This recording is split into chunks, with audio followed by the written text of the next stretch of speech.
Kaixo, gaur guraso batxerratara nola sartu azalduko dugu. iPad edo tablet batekin egiten baduzue, zuen seme-alaben Classroomera sartu behar zarete. Bertan, klase desberdinak ikusiko dituzue eta tutoretza eta zuen seme-alaben maila aukeratu behar duzue. Kasu honetan, tutoretza LH3a.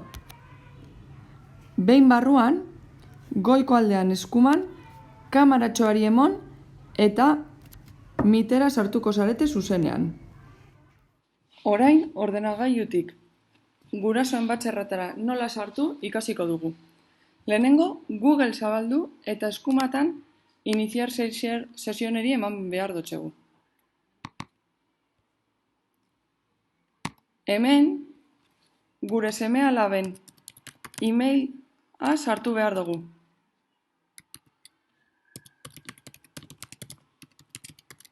Gogoratu, gure seme-alaben emaila izenabizena@sfidelikastola.com dala.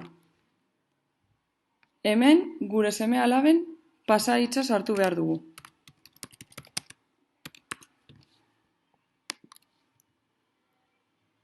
Behin barruan, puntutxo hauetara joan eta Classroom aplikazioa zabalduko dugu.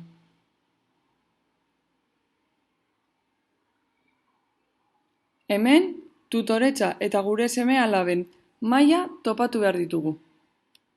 Eta klik egin. Behin hemen gaudela, enlace de Meet ipintzen duen lekuan, klik egin eta sartu gara Meet saiora.